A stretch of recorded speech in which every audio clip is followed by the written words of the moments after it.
Добрий вечір, любі глядачі Docudays UA. Я вітаю вас на четвертому тет-а-тет з режисерками і режисерами національного конкурсу кінофестивалю. Сьогодні ми обговорюємо фільм «Сіль» з Бонневілю з режисером Симоном Мозговим.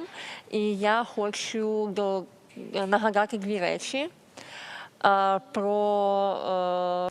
So I would like to remind you that at 8 p.m. we are going to open the access to the film and you can vote for that film.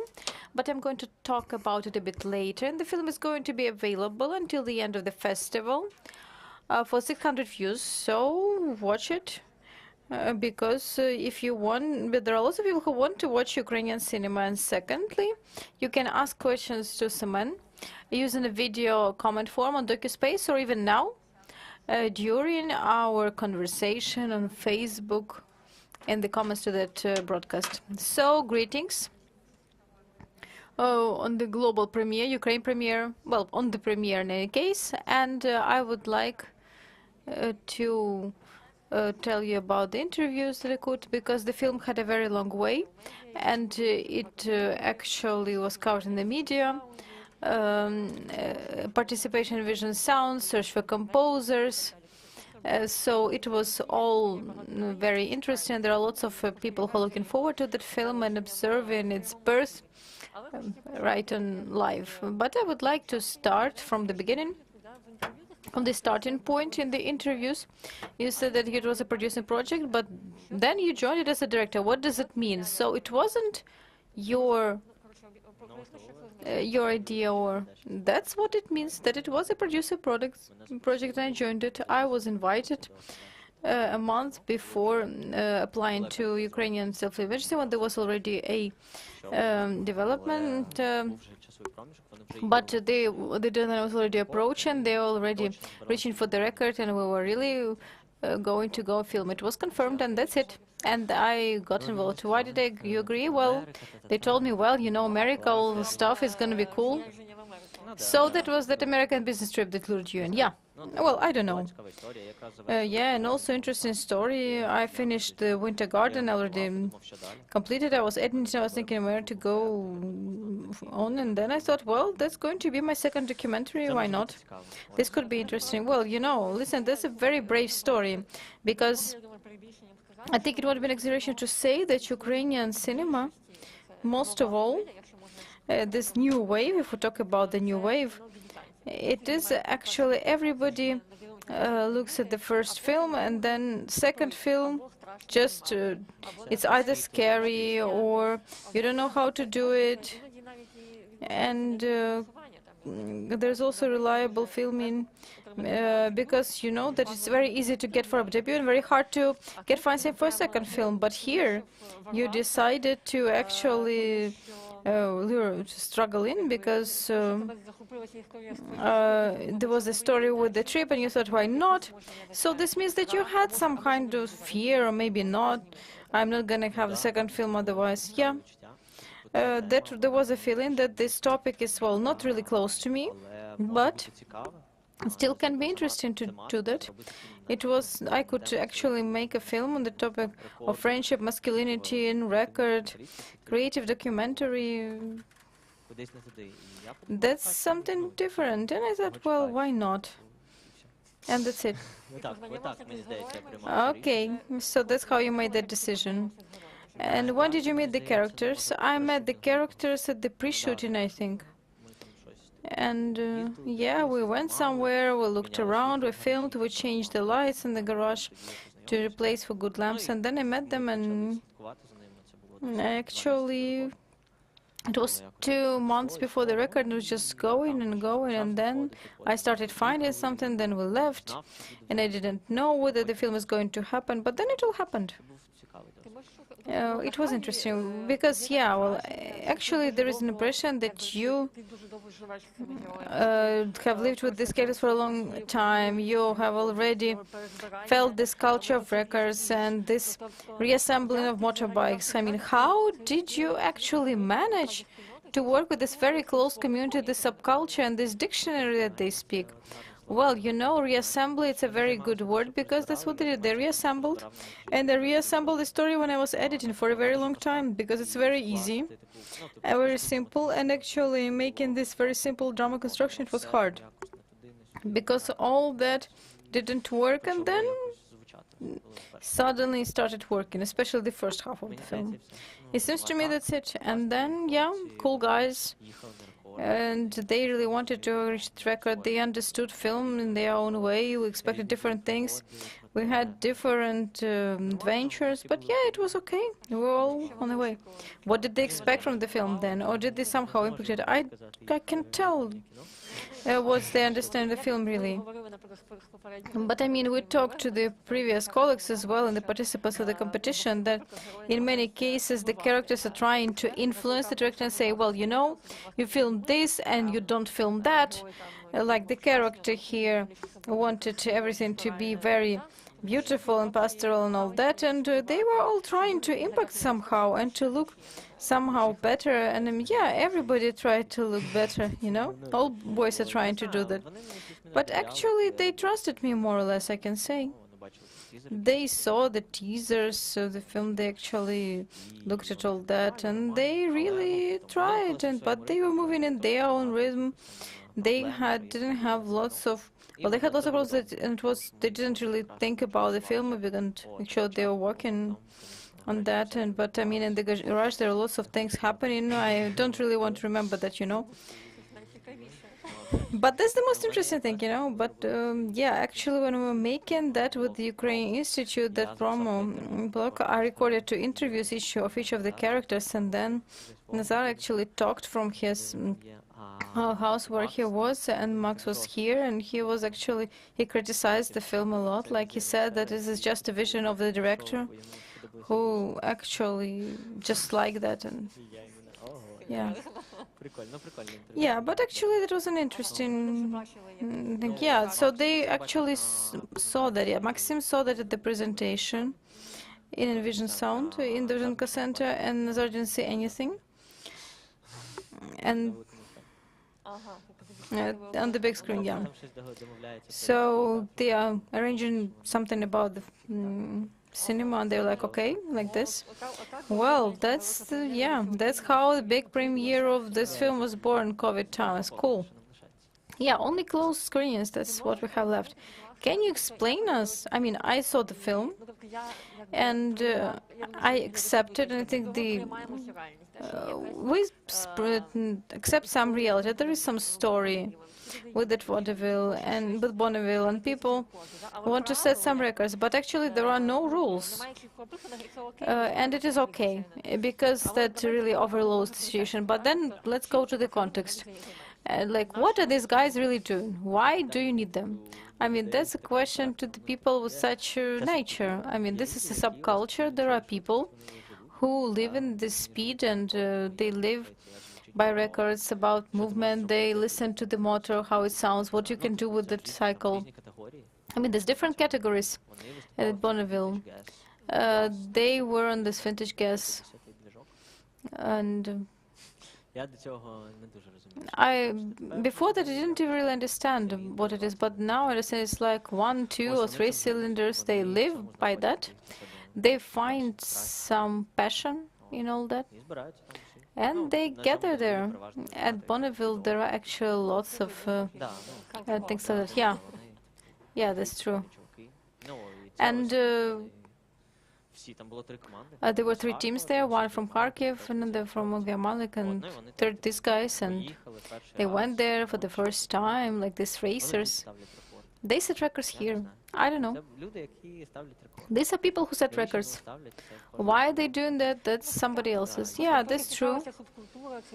It's just the subculture is like second Soviet motor club of the amateurs. They all agreed that they specialized in IJ 49 and different IJ, and they met due to that IJ motorbike, and that it actually went, and they used it for 7 years. That was cool. That is the time like that, and yeah, if they're going somewhere, this has taken a lot of time, and this could be an interesting term. Look at some archives. Yeah, there are some of those. But in the beginning, there was nothing special, really. And that's how it all worked. Simply, it worked. That was the energy. But still, well, actually, when I was there, I liked everything, of course. But I mean, going on motorbike and somewhere, yeah, actually, there were problems with. I mean, if they didn't go then as the lightest, I actually had to set a record as one of the pilots. We talked about that. I was like, okay. But anyway.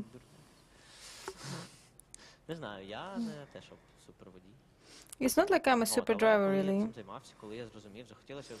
Well, when I wanted to make a film for these people that is going to actually touch them, it's not like I came, I saw, conquered, and that's it. Discovery films and all that. I simply wanted to touch it because there are lots of people who feel the world and how to understand it, and I really would like them to come watch and say, well, it's cool. Okay. Well, yeah, actually, it's all this this thing that when it remains, I was like thinking, oh my God, I'm not joking. I'm saying that I'm not going when I'm going to come back, because there's some being coquettish, like we all want to stay in the States. I mean, by accident. Yeah, you know, I just dropped something and left it, and I stayed here. And it's like, yeah, you go. I was really impressed because it really works well, and it is great that you're inside the situation. And I mean, of course, you make the story, but you didn't live with them for a long time to actually reach this thing. And it seems to me, unlike all the other, like previous directors who lived with the material for a long time before filming, but you lived. Did you film for a long time, actually? The filming, how long did it last? Well, the last filming of this epilogue scenes that I filmed there and fell on the tile, and I was like, okay, I guess this is going to be probably the last shift. That's enough, yeah. I think it was in 2019 in summer, but we started, the first shift was in April or May 2017. So, yeah, 3 years, with pauses, of course, between the periods. Maybe 30 or 40 filming days, up to 30 filming days, I think, and also editing. It was also spread in time because we also filmed additional things after editing. We edited something, then we made additional filming, like the whole end of film is made in 2019. And 1.5 years after the record, and this made the film for me, because before that it didn't work for me. So you waited. No, I didn't wait. It's like life worked this way, and thank God it did, because we had no more money, and I was looking for financing, and parallel I was editing. And it's similar to the Winter Garden situation. I was making it for a very long time, and the contract with the Ukrainian Film Agency wasn't signed, and they had to edit, and I simply edited and made it the way I wanted. And it was a bit similar here, that this time, which actually took, it became deciding for the film. And actually Sergei Statsenko simply went to the US and actually filmed Nazar for me. Yeah, this last thing. And he brought it for me, and I was like, oh, finally. Actually, I really wanted to ask you, because I was watching, like, this is a very expensive film. Of course, you're not supposed to ask about the budget, but we can talk a bit about the money, because really that's a heap of money going there, coming here. By the way, get the rights to the music. Is there music there?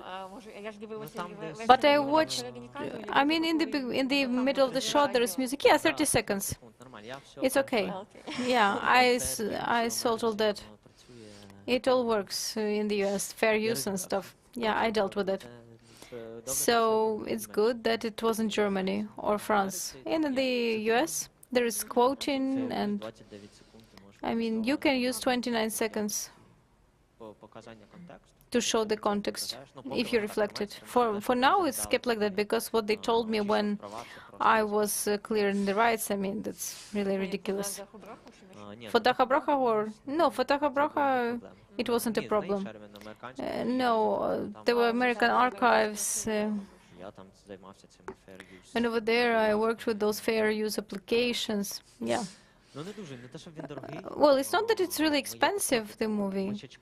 We waited for more money. We had just won the pitching then. We didn't have any money from the state then, and producer gave us some money so we could go and film. We had limited budget. In the beginning, we had another party from New York Film Academy, but there was some scary story there. Everything just broke down. We had no sound director. We were supposed to have 2 of them. We had more cameramen, second director, nobody came. 4 of us in the desert. And there is no sound recording equipment at all. And 2 shifts out of 10 have already passed, and we just went to get some mics. And we found a sound director in the village and brought him with ourselves. So that's how it worked. In the beginning, it was scary that we made it technically badly. I actually stood at the 3rd camera. The material didn't copy, and then I sat down to it, and it was okay. And in the end, yeah, there were 4 cameramen with you. How did you coordinate all that work? Because you were telling the people, because like everybody knew it was all, but I mean, 4 cameramen, is it really okay? Yeah, we had, almost always we had 2 cameras in Ukraine and 3 cameras working in the US at some important points, so regularly it was just 2 cameras. So in the US we started with 2 cameras and then we added another one. So you're filming something, everybody is well coordinated. We had very good contact with our DOP, and when we were making Winter Garden, they knew each other, so we had really good connection. It all fit like pieces of the puzzle. So when they say that there is no story in the film, there's only just this twist, and how it came so unexpectedly, and it was really cool, but we were debating on how to do that. But back then, I wasn't clear on how to put it into life, and then I got new materials, and then the archival footage, and it fit. So that's the way I went through. So let's talk about music, and let's start let's start with DAKH. So, at what stage did you decide to include this song? Was it the metaphor that you decided to use? Why does it give this flair? You don't even think about it. So, how did you come to it? So, this is where I come from. I don't really remember exactly, but I think it was at the very beginning when we were decided to just film this good stuff about fun and speed. It was then. The song is a bit sad. Yes, and you know, the records. But how can we film this arrival to the US?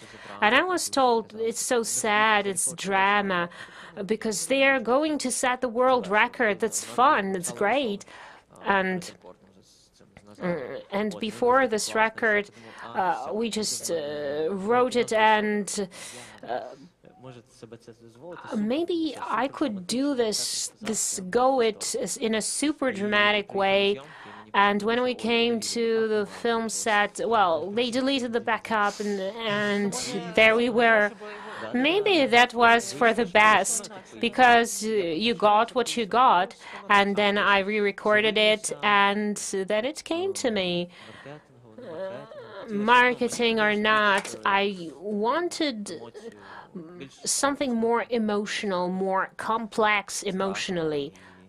Say fear, hope, And if they failed to set the record, that was going to be a mess. I don't know. We were just thinking whether they succeed or not, but they made it. That was cool, and it was even more interesting. They could have gone it in, the easy way round, but here we have this elements of Gogol style with these two guys. Let's move away from the music and let's talk deeper about the Ukrainian travels and life.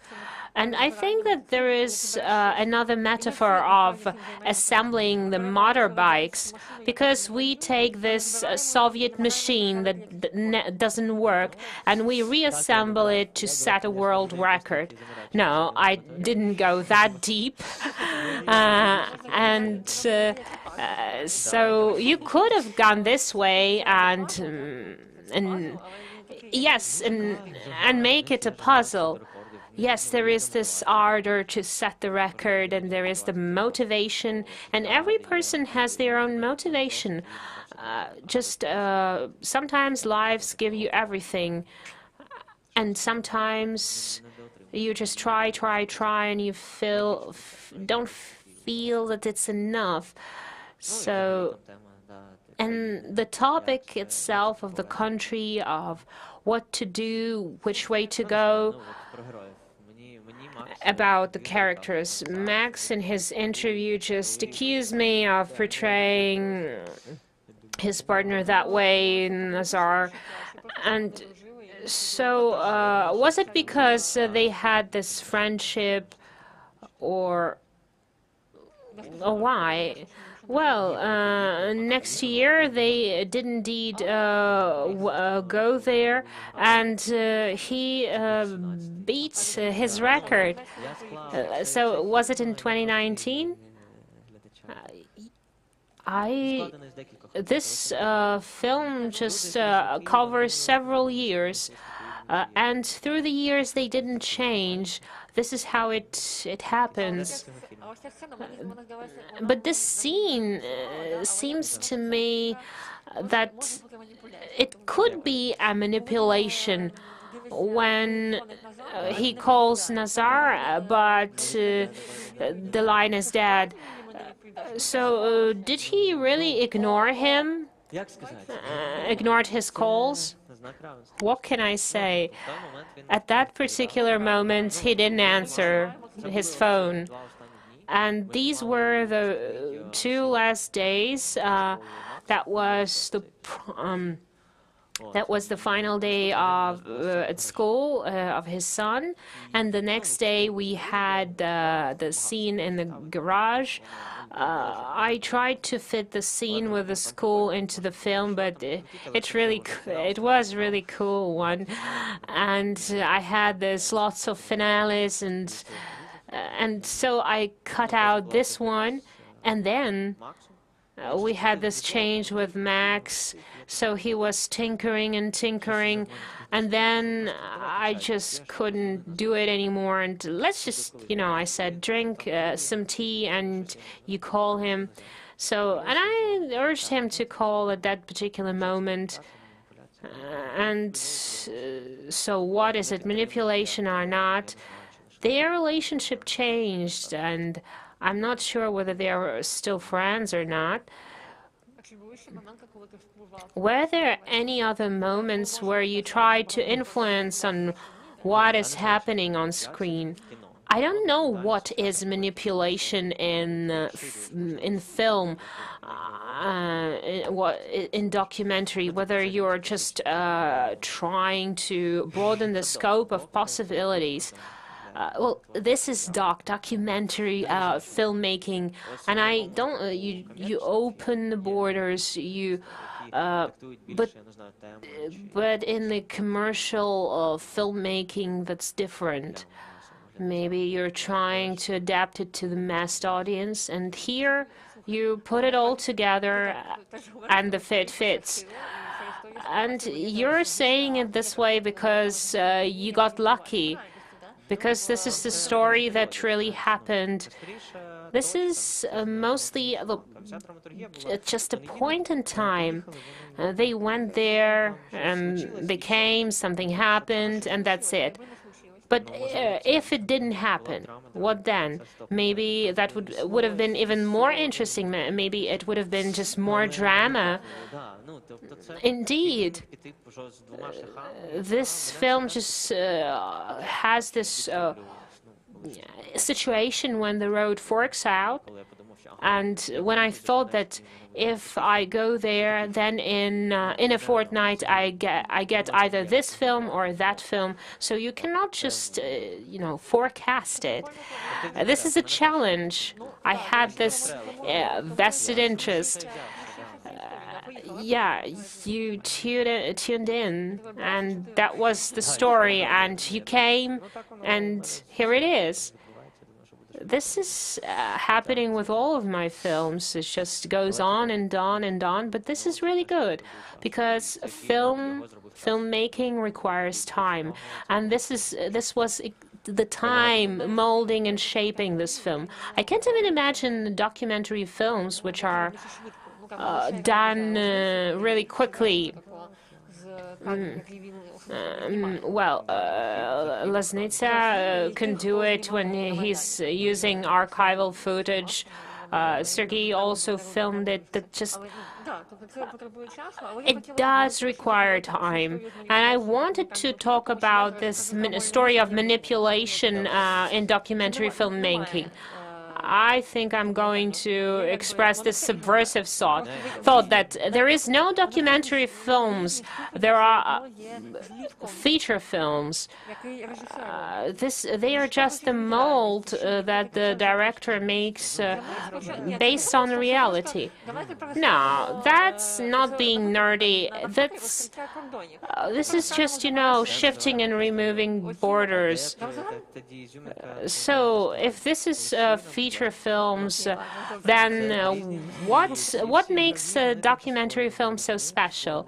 So feature films have their own world, but documentary films are in a separate world. So documentary films show things happening, and they also draw something from methodology. Well, just like anime. So we have feature films, animation, and this is documentary films. So we see the distinction: feature films and documentaries, and this is it. Still, you're making the mold of reality. So either he calls or you call. I could urge them. I could record it myself, maybe having a diary or maybe some comments. So did it help you?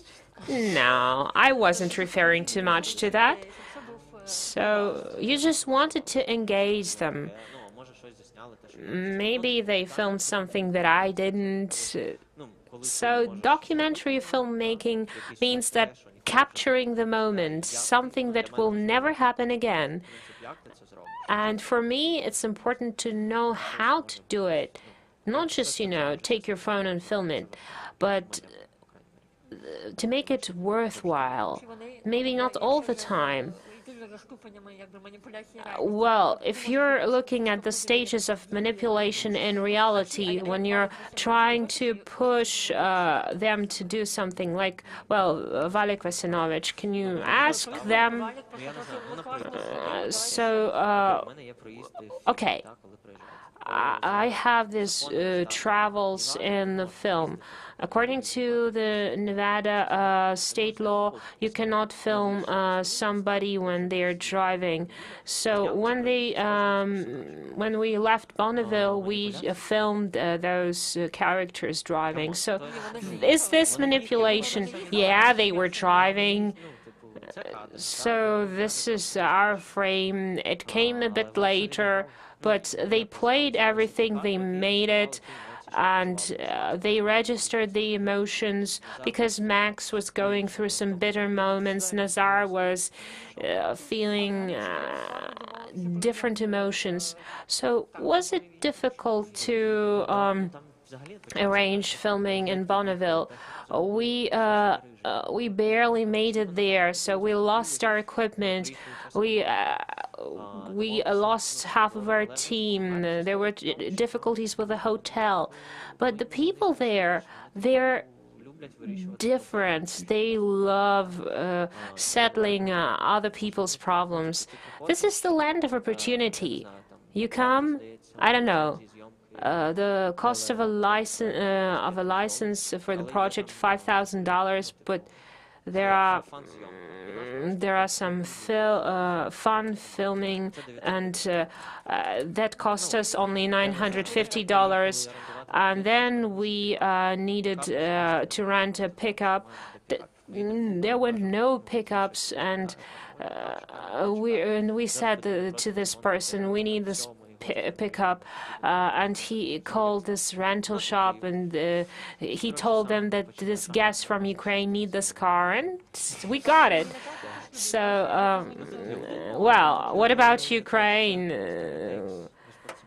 So this is how you take responsibility, because in Ukraine they don't really love taking that responsibility, and back there they want to be responsible for someone, and that saved us. That's very interesting, really. So now let us come back to music, to Envision Sound, and to the way how you found your composers. Because before that you had a different music which didn't really work for me. Yeah, that was during the Envision Sound. Actually, I had a homework, so when I said, okay, well, I have a hit, and there's this song, there is the divorcee, and yeah, you can work with it. But then I came to Envision Sound. They gave me a composer, simply. He wrote something for me, and I said, well, that's it. He wrote music, I was like, oh, wow, that's different. And that's it. I will have a presentation of this music. I came there, and I said, well, okay, that's a bit wrong. You could have connected us better before that. Then I went, left all disappointed. And Lina also had 2 tracks, and it's all right. And I thought, well, okay. And then there were some guys shouting like, wait, wait. I was like, okay. Then there's going to be more people approaching us. So I was like, you know, Simon, I really liked it. And we asked, this is going, tomorrow we can actually, we can meet and tell you, like, come to Podil.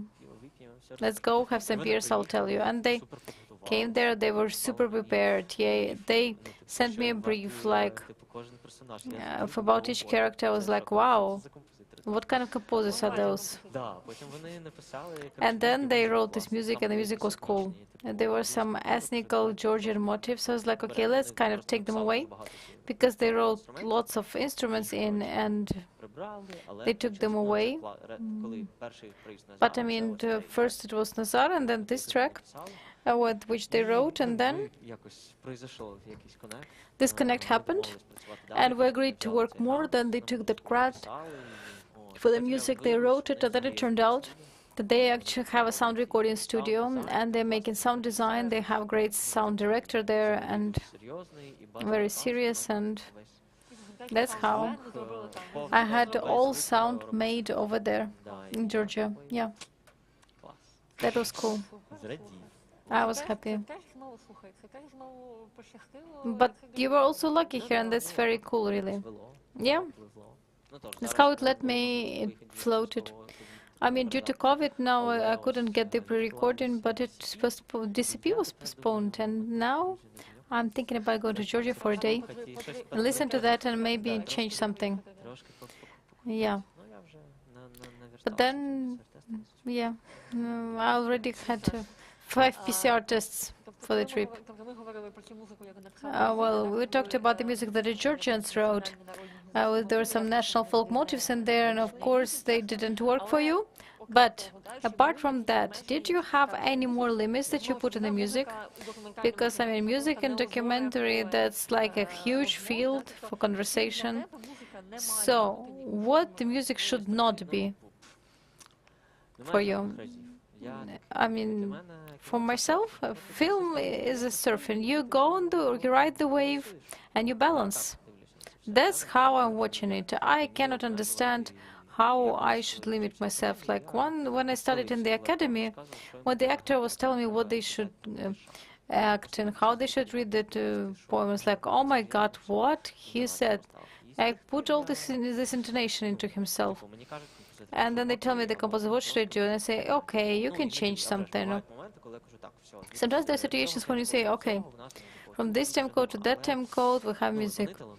But they are talented guys, and we wrote normally. There were some things which I took away because there are lots of interesting things. And somewhere we put it because there was this scene where there is a dialogue there, and it sounds differently in the film.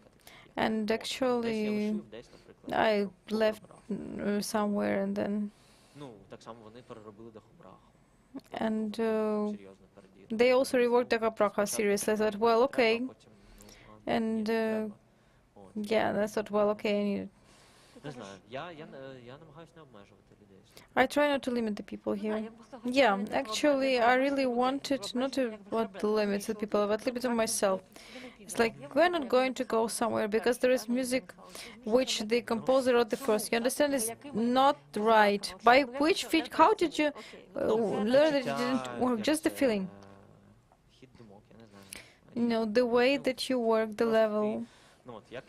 I mean, it's like in editing. You take a shot, and there are the right shots, the wrong shots. You have 7 shots, you edit from 4, and 3 fall away. They might be the right shots, but they do not work. It's like tuning a grand piano. That's how it works for me, and music as well. I'm listening, and yeah, it's like, it's okay, it's not okay. And they tell me that I give them the guy said as well, I said that they said the task and understood it, and when they said that, I can't remember how I did that. Because that's mystical experience for 2 films in a row, you know? Well, maybe they did it, but actually it happened after this screening in the Shevchenko Center. There was one guy, they actually went to Sundance to show, and then we danced, and one composer actually left, and they went by film, and by time goes, I wrote everything out. On the music, there's some feedback, what do you take away, and then like some themes, we took them away, like there was some guitar, I didn't like it. Yeah, there wasn't a variant, the second morning one for Nazar, there was music like biking music with guitar, and then when I watched everything, I thought, well, you know, it just sticks out. The whole film just flows and flows and gives the rhythm to some viewers. Some viewers are going to like it, some are not going to, and I'll be the viewer who doesn't like it because it kind of breaks the whole flow. So I said, no, we'll come back to the previous flow. So you are forgetting the odd things and not leaving it in because, well, maybe somebody's going to say, well, you know, that's how life teaches you. Yeah, life teaches you to take everything out from documentary, especially when you edit. Because, I mean, you shouldn't leave what you like just because you like it. I saw lots of things. I worked with the directors who couldn't let go some shots and all that, so now, yeah, I'm already have a trained reflex. I have to keep to it because, yeah, you take it away because when you live a lot and you just keep pressuring it. Well, now we have questions from the audience. Yeah. And the first question, what is the main lesson that Simon took for himself when working on this project? Well, I became a documentary producer. You know, a business shark. That was hard. Careful. Because there's going to be a line for you. No, it was a great burden. I stayed alone with my producer, but still, there was no financing. I have to understand how to do that.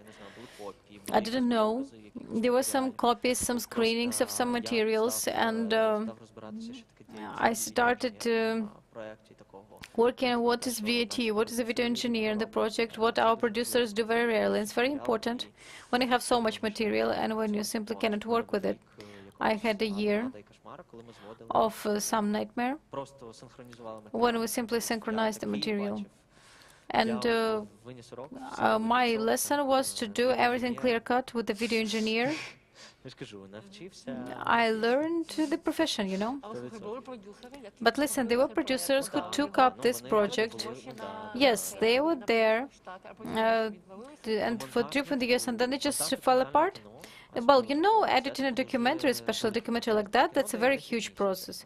Because we have about 10 months, and we froze for a long time. And I mean, you cannot actually do it the way that you're required to do, and the editing wasn't calculated the way it was, because actually it took up 2 years more than planned. And for these 2 years were, you know, fun.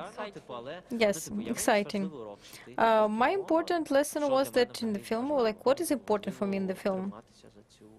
It is important to hold to what I want to do for this form of the film, and to feel this freedom and the right and the space for all that. And I mean, it really was a good film. And this means that it worked, and the most important was the second lesson after the first film, which I took for myself, how I'm going to behave. Yeah, and this actually taught me, it brought me into the profession as the editor. So I take other projects now that also became a discovery for myself that I can do that. And unlike that, top 5 mistakes during the work on this film. First mistake,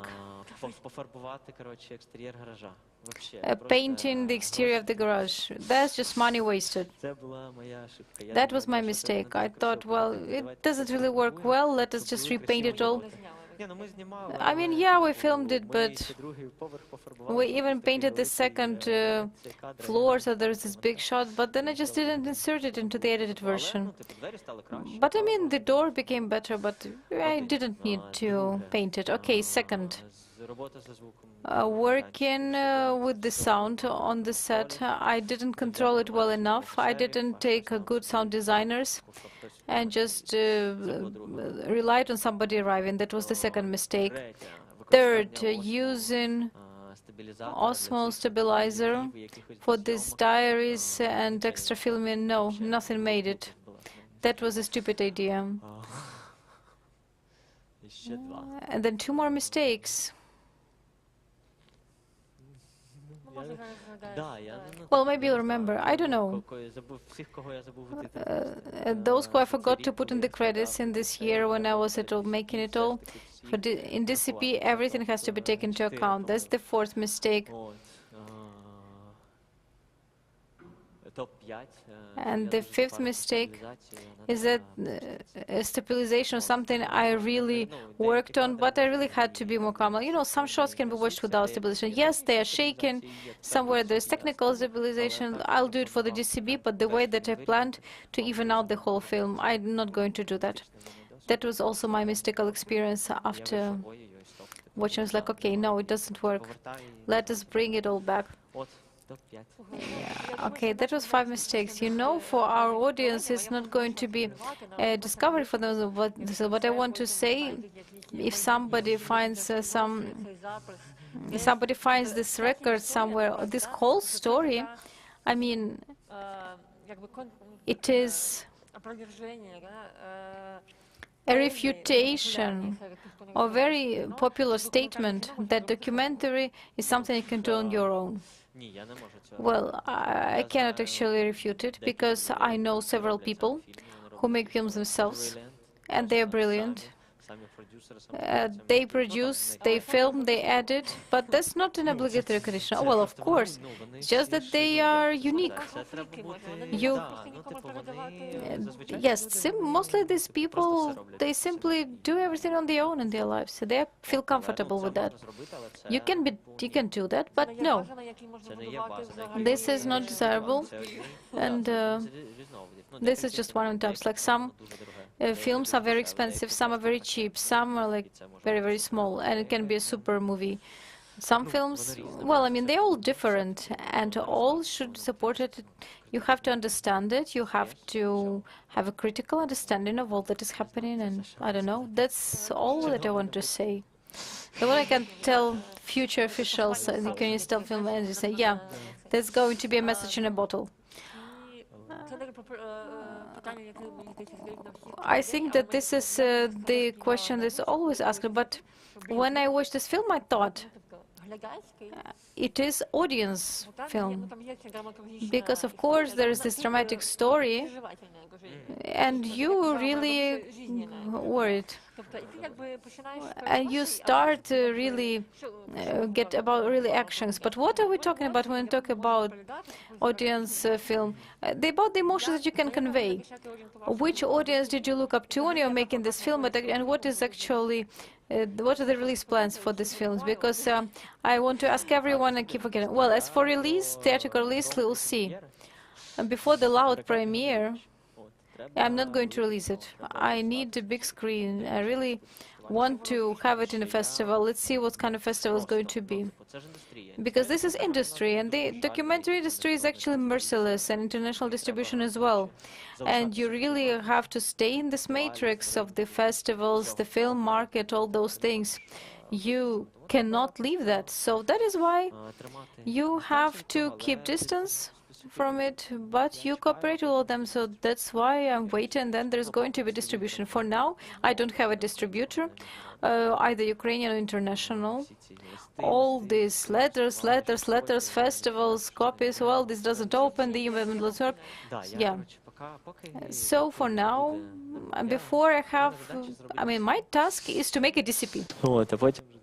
And then I'll be thinking about other things. So what about the selection processes for film festivals? No, we do have some negotiations, but because of the COVID-19 situation, we have changes in the schedule. Something was delayed. Maybe we could show it later. So for now, I'm waiting for this sign for me to go on the big screen for this grand premiere. And then we will talk about distribution, but I hope that it will be an audience film. So you kept an audience in mind. I don't know. I make my films for people, and I don't have this huge desire that this is this division, that there is the festival film and this is the audience film. I want it to be clear, to be understandable for a broader audience. I think this is what I tried to do, but when I was editing it, I tried to make the story the way I understood it. So those bits and pieces, maybe that help, and that would help, and it will work. So this screening, this close screening in on the hotel on the top of the mountain, well, somebody understood it. So was it a festival screening? No, it was my film crew watching this film, and at the very moment we finished filming. So somebody likes it, somebody doesn't. This is a doc, and this is how it works. So, and they went, okay, let's see how it works for a larger audience. This is what's interesting for me. It just flows, it just goes. So, are you going to have a separate screening for the motorbike clubs? Well, I don't know. Hope they'll watch it at the festival. Maybe it would be an open-air screening, weather permitting, of course. Yes, indeed, I want everybody to watch this film, and the people who watched it, they said, yeah, it's good. that's on the level. But I had this tricky, oh, they were just, working with bolts the wrong way and tinkering with the machines. So I wanted to make sure that all the technology works the right way, all the mechanics is there. And at that stage, I wanted to show them how it works. Well, I just wanted to show that these are, wheels, this is that, this is the other things, and I wanted the editing would be smooth. And you said that Max watched 40 minutes of the film. I mean that decisive moment. No, he watched the separate cut. And we didn't include 24 minutes in there, and it's a lot. Let's go back to the topic about that mustache. So what is the place that is given to the masculinity, because it can be tender and soft and quite sophisticated. Your vision, this is what you brought with you, or this is where you saw in the film? Well, my vision, my optics is the distance. For me, those are two guys which complement each other. So I can't imagine them setting the records separately, and this is what I try to show. When it's 1 + 1, when it's the two of them, when you cooperate with someone to reach your goal, because you cannot do it alone, and this is, and then life happens. Whether you live in the past, whether you live in the future, whether you live in the reality. So it happens to a lot of people all around the world. This is what it is for me. There is masculinity, there are motorbikes, there are men, guys. What can I do about that? You cannot remove it. So this is the topic, masculinity. So mustache, well, good mustache, no questions about that. That's his style. Well, I couldn't wear such a mustache myself. I wouldn't want to. But of course, it's not about mustache. It's just, I really tried to show, but whether it worked, they go around, and I try to erect this ivory tower. Maybe it's just going to crumble. We will see. That's all about the mustache. And as a final question from the audience about you're working really fast. You're working on the film. Yes, this is my debut film. This is the Holiday of Chrysanthemums. I came from the. This is going to be the black and white post-nuclear sci-fi. About a woman who survived in the epicenter of the nuclear explosion. She lost her personality. She's undergoing treatment. Nobody understands what's happening, and she, as a doctor, grew those flowers. So this is dystopia. This is the original script, and this is more of a observation. Yes, this is kind of a change, moving into the feature film industry. Why not? I started making films academically, black and white. I started with the feature films, with the moving camera, and here maybe I'll go for the static. with a static camera, and God knows when time passed, and now full-length film is it's a different thing. We have the Balkans added, those futuristic locations. We will see. So, do you mean the brutalist architecture, the monuments? I think you saw the film by the Johan. Yes, there will be this exploitation of monuments in my film too. I liked it. I liked the movie.